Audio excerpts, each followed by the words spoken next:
गंजाम जिला उत्तर घुमुसर बनखंड अधीन मुजियागढ़ रेंज अंतर्गत विभिन्न ग्राम रे बाघर आतंक लगी रही।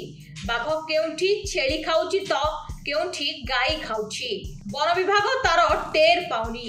भंजनगर उत्तर घुमुसर बनखंड अधीन मुजियागढ़ रेंज रो भितरी बेड़ीगोबा ग्राम रे गतकाली बाघ एक बलद को मारी टाणी नहीं निकट जंगल रे खाइथिबा जणा पड़ुछि। ग्रामर कपिल कहरंक गाई और बलद घर सामने बंधा होइथिबा बेले गत मध्य रात्रि रे एक बाघ घर मुहरु बलद को घोषाड़ी नहीं जंगल निकट एक झरणा कूल रे ताकू मारी खाइथिबा जणा पड़ुछि। ग्रामवासी माने और वन विभाग खोजा खोजी करिबा परे बलदर खंड विखंडित मृतदेह मिलुछि।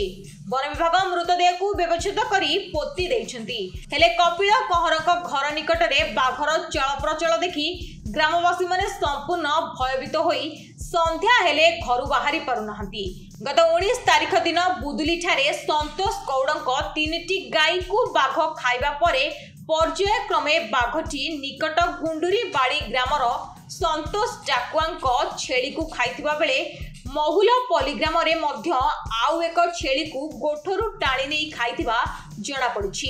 या केउ प्रजातिर बाघ वन विभाग ट्रैप कैमेरा लगाउथुबा बेले आज बेड़ीगोबा ठारे बाघर पाद चिन्ह को देखि अंचलवासी भयभीत हो जाइछन्ती।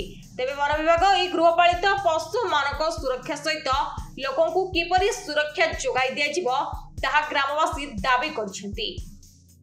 मंजनगरु जेके पटनायक रिपोर्ट ब्यूरो न्यूज।